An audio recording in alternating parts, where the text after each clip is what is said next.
Good morning and welcome back to my channel.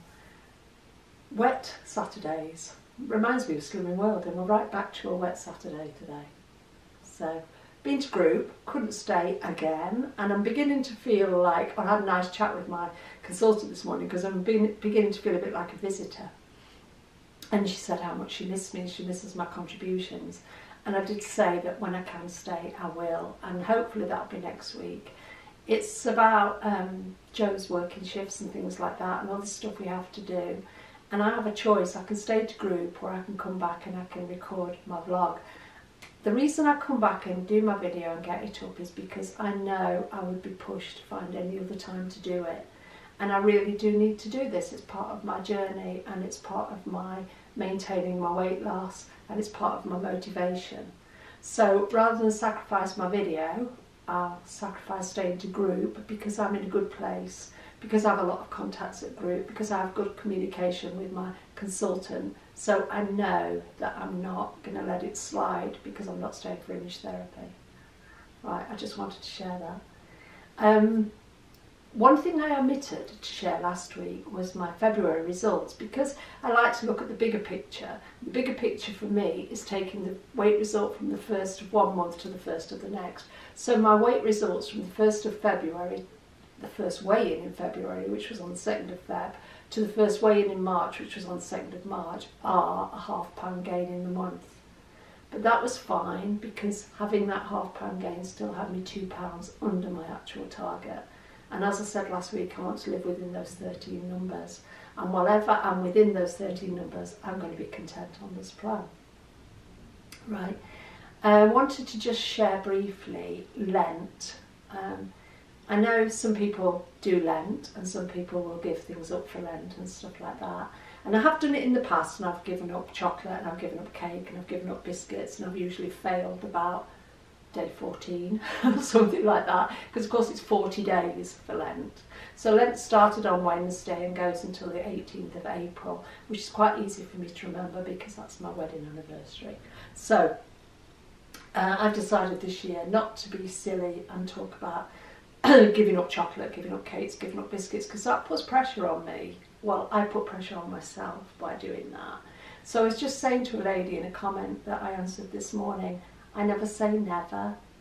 I'm never going to say I will never ever eat chocolate again. I'm never going to say I'll never eat cake, I'll never eat biscuits, I'll never eat bread, I'll never eat whatever. What I would say is on rare occasions I may choose to do those things, but for the most of the time they don't enter my orbit.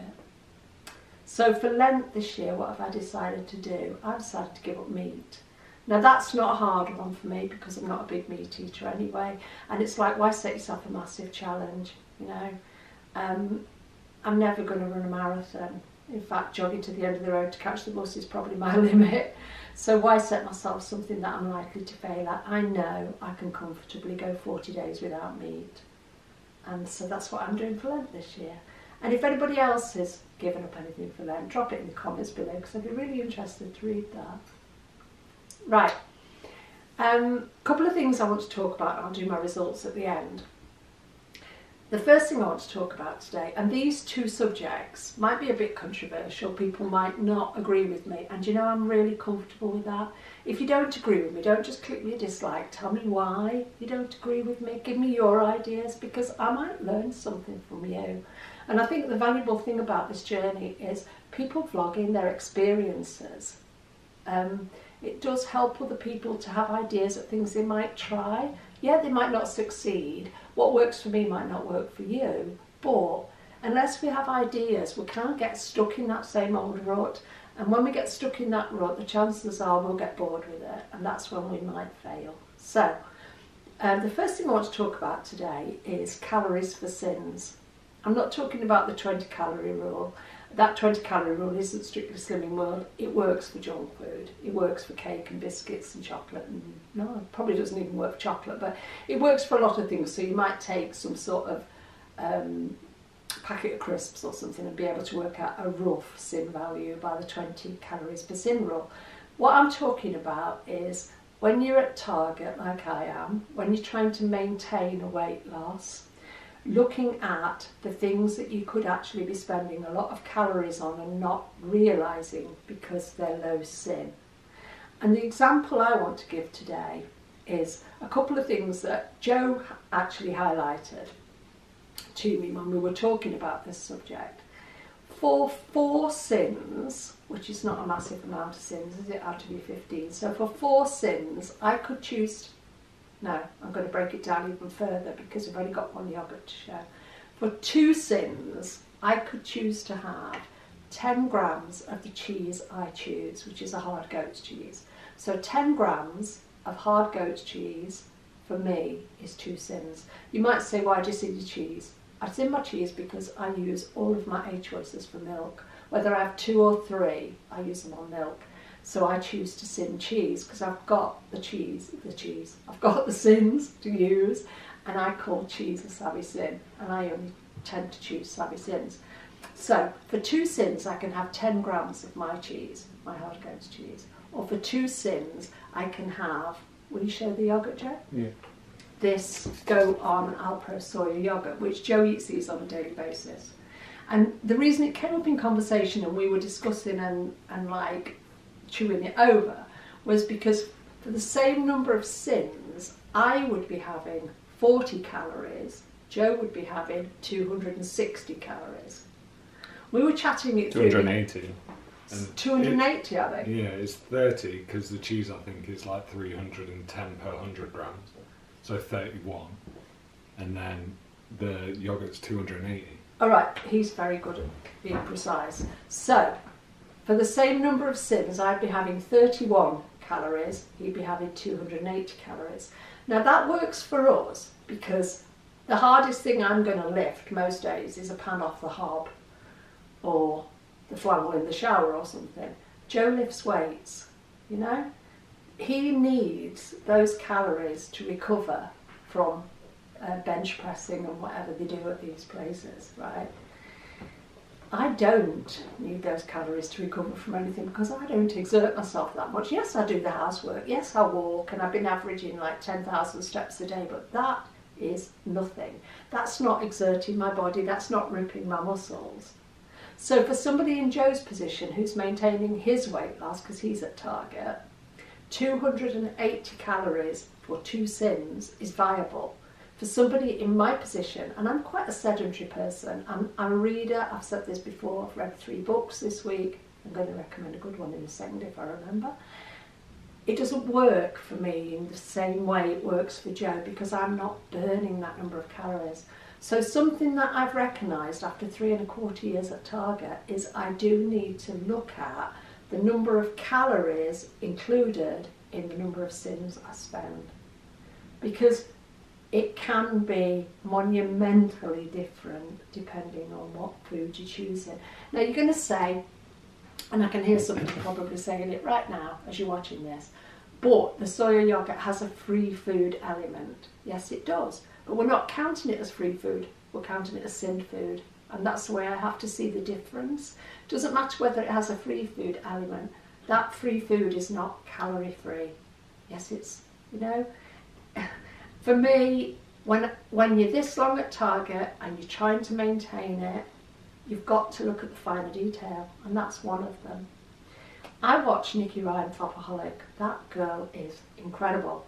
And I often watch her videos of what I eat in a day, and I look at them and I think, where's your sins? What do you spend your sins on? She does like chocolate, she says so. She does have some sins in most of her daily what I eat in a day videos. She does like a glass of wine, I believe. But she doesn't seem to waste anything, and she eats a fabulous amount of speed food. And sometimes when I'm struggling and I'm thinking to myself, oh, I don't know what I want to eat, or oh, I'm bored, what can I eat, which is probably more likely in the afternoons, I put Nikki on. Because if I watch her, I'm inspired to eat better. Sorry, our house central heating's kicking. Right, the book I wanted to recommend, I just mentioned it there. There's a book called A.J. Finn, and it's The Woman in the Window. I think it's being made into a film if it hasn't already been, but if you like a psychological thriller with 3 good twists in it, I'd recommend that book. I read it this week and it was really good. I've read a couple of other books, but not that I'd recommend in the same way. So yeah, I'm jumping around a bit today, aren't I? The other thing, 0.5, Joe, on my list, I think. Yeah, got it. Just remember. The other thing I want to talk about, and this is the one I think could be controversial. I think some people will agree with me on this, and I think more people will disagree with me. But that's me assuming, and I shouldn't be making an ass of myself, should I, by doing that. Blending foods, do you do it, or do you choose not to? I'm in the camp that chooses not to.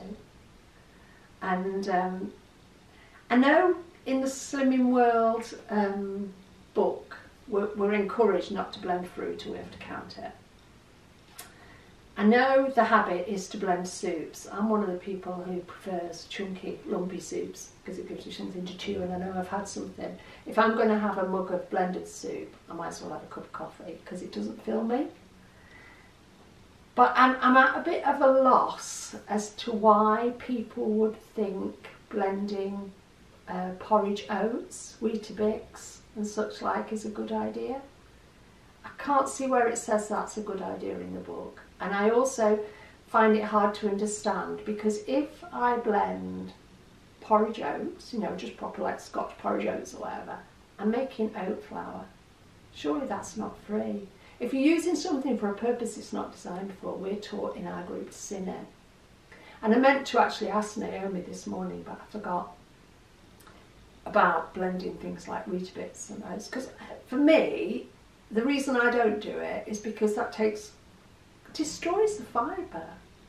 When I eat my porridge, which I don't very often because I'm an all-bran fan, but when I eat my all-bran, shall I say. Oat flour is 5 cents for 25 grams.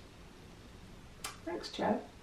And we're allowed 40 grams of porridge. You turn 40 grams of porridge into 40 grams of oat flour. And how many sins is that then, Joe? Four sins? Well, no, if it's 5 for 25. 5 for 25, so 5 grams is 1. So you add another 15 grams, that makes it 8. 40 grams would be 8. 8 sins. Yeah. And surely that's what oat flour is. If you're blitzing oats and making oat flour, let me ask the question, should you be sinning it? Are you doing yourself any favours? Because if you're eating oats, you put it into your system, your body has to process it. That's part of the, what do you call it, Joe? The digestion. Digestion. Yeah, well, digestion, but you start off by chewing it. Your body starts to expect it, the saliva's produced, it goes into your digestive system. That digestive system is what, it burns calories, that's what I'm trying to say. It burns calories to digest food. If you've done most of that work in your tabletop blender or with your stick blender or whatever we use these days, food processor, then you're stopping your body having to do that work. And if your body hasn't got to do that work to burn those calories, the food slides straight through. Your body also treats it more like sugars, doesn't it? Because you've broken it down. Yeah, because it's already basically been digested. Yeah, it's almost pre-digested. Yeah, it's basically. So your body's going to treat that blitzed oats like it would sugar. That's why you feed old people like mushed up food, because it's easier for them to keep their weight up because it digests a lot easier. That was something we talked about yesterday when we were walking. When you're weaning a baby, you don't just, you give a baby mush, not more than mushed, blitzed food, because a baby's digestion is still growing, and a baby doesn't have the ability to gummy chew, does it? It hasn't got its teeth or whatever. So you do part of the process for your baby, by you blitz it, you give it to the baby, it's easy for the baby to swallow it, do its little chewing action, swallow it, digest it, comes out the other end looking just about the same. Okay, with old people, and I know because I know quite a few old people. I mean, my mum's 87 this year. She didn't have blitz food yet. She's still on steak and pork chops, bless her, and cod mornay is her favourite thing. But when my mum gets to the stage, probably into her 90s or whatever, where she can't cope with a pork chop or a lamb chop and needs blended food, she knows what she's doing. She's a wise woman. But it will be because she needs the nourishment. She needs to keep her weight up. So you know, you give older people richer blended foods to keep their weight up. But if we're doing this to our food when we're trying to usually lose weight, are we actually fooling ourselves? and fooling our bodies into a state where that body is going to try and hold onto the weight because it's thinking, why is she giving me this blended food? Why is this coming through like sugar all the time? I know it's all very jumbled and I'm not the best at explaining I think, things. no, it comes into calorie expenditure. So, like, if you're... It's just basically too easy to eat blended food. So you can take in a lot more You can take in more calories. calories without feeling as full. So even if you're sticking to your 40 grams of oats, and I might hear someone shouting, but I'm only having 40 grams of oats. Yeah, but it's going to digest a lot quicker and you're probably going to be hungrier and than then you would you're have gonna if need you'd a have snack, just ate. and Yeah, you're yeah. peckish, and you're going to want more fruit, and that's all adding calories. Because that's like one of the biggest things, isn't it? Like keeping your appetite at bay. Yeah. Like to losing weight, because it Yeah. sucks being hungry. But you're just shooting yourself in the foot because you'll feel hungrier sooner the more blended food that you eat. So what I'm asking really is, you know, do you blend food, and why do you blend food? Do you find the need to blend your oats when oats is already quite floppy sloppy? I mean, I just don't quite get why there is this trend towards blending everything. And I know my consultant is red hot. I mean, she's going for gold. She's a brilliant consultant. She's been doing this a lot of times. She's been at Target a lot of times. She's got a lot of experience. She's got 30 plus Target members at every group. That's the proof of the pudding. You know, I've been to many groups over the years that didn't have one Target member. My consultant's got 30 plus in each group, and most of them keep coming back because they stay at Target. So she's an experienced woman, and if I said to her, I'm blitzing my porridge oats and I'm turning it into some sort of muffins or whatever, she'd say, are you sinning it? Because you have to. And I know she'd say it, not because she's a blue meanie, she'd say it because she wants to protect my weight loss. She wants to help me to learn how to stay at Target in the same way she stayed at Target at 8 or 9 years. It's really important because when you're at Target and you start to let things slide and you start to change habits, you can start to make it harder for yourself. I know when I'm talking to Rebecca and we talk about savvy sins, both of us really, really firmly believe in savvy sins, and Rebecca's a Target member and she's doing really well. You can watch her videos on Rebecca Shaw. I find that I talk to a lot of Slimming Worlders, both by text, email, telephone, face-to-face. I've got a lot of friends from group. I've got a lot of friends who actually do Slimming World. Very, very few people are aware of savvy sins. If you say savvy sin, they look at you as if you're daft. What's one of those? And very, very few people are eating savvy sins.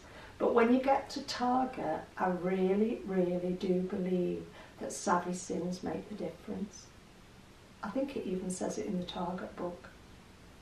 And I know everybody's different and we have to do things differently.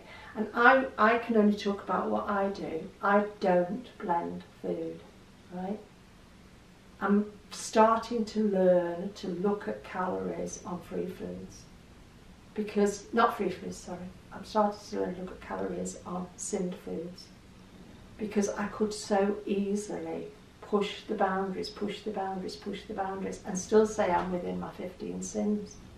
Now, I'm a bit odd because a lot of my sins get used up on milk. I'm a massive, massive coffee drinker.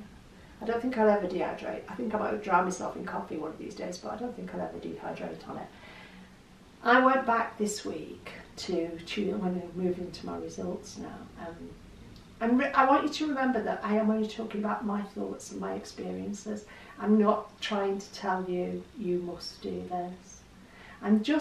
I love to open up discussion and debate and thinking, because there's so much more to Slimming World than, you know, having porridge every day for your breakfast, having a salad every day for your lunch, having Slimming World chips with your tea, and spending all your sins at the end of the night on chocolate and crisps. You can do it that way, that's fine, but it's not right for all of us. We'll all find our own way within it, and I think it's good to discuss it and not to say, I don't like the way you're doing it, I don't like the way you're doing it, you should do it this way. You might say to me, I don't like the way you're doing it, that wouldn't work for me. That's fine. But I do think that if I'm experiencing these things as I go along Slimming World Road, I'm right to share them, because someone else might hit the same brick wall or have the same experience or plateau in the same way and not know how to shift it.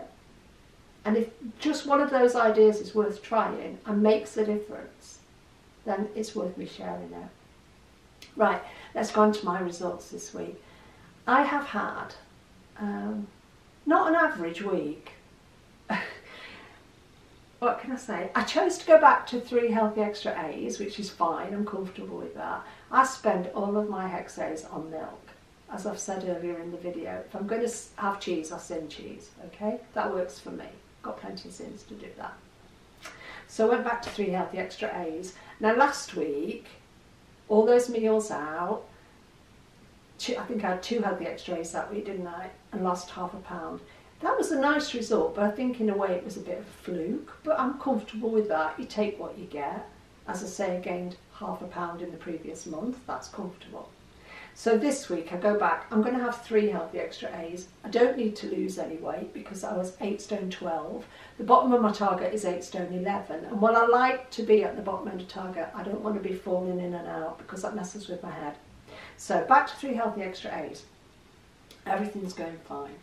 Tuesday, big 4 or 5 hour session at the hospital, which went as well as can be expected. Things are moving forward, aren't they, Jo? We're getting things sorted. That's good. But that takes a massive amount of like dealing with anxiety. And it's a kind of anxiety that you feel powerless over, because when things are happening to me, I don't tend to suffer with anxiety. When things are happening to somebody else and I can't have any like control over it, the control freak in me gets a bit anxious. So I've dealt with that on Tuesday, that was fine. Got up on Wednesday morning, I'm having a little laugh to myself because I talked to Mum, I was going to say persuaded, that's not the right word. Talked to Mum, we were talking about funerals. I say my mum's 87 this year, she's in good nick. But you talk about these things because the older you get, I think you get less fearful of death. It becomes a reality. It's like you're born, you die. It's not anything to fear. When I was in my 20s and 30s, I would never have spoken about death because I was terrified of dying. I think more so of how you die than being dead. But I think the older you get a little bit more chilled about it. Anyway, that's another subject. But talking to Mum about arranging funerals and having a real giggle with some of the songs my mum would come up with that like really surprised me. I mean, my mum, as I say, is coming up 87, and her favourite song is Budapest by George Ezra. And I'm like, what? And she went, I love it, absolutely love it. And I didn't even know she'd even heard of George Ezra. But hey ho, she's a bit like a daughter. I like George Ezra and his brother 10 Tons.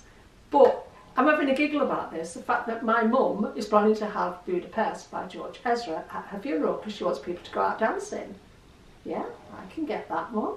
That's the kind of person she is. So I'm laughing about death and funerals and whatever, and I get a text from one of my friends to say that another friend has passed away suddenly. And it was a bit of a shock, I have to admit, but it happens. The older you get, the more frequently it happens. And then got on with my day, and later in the day got a phone call from a friend in London to say that another mutual friend had passed away.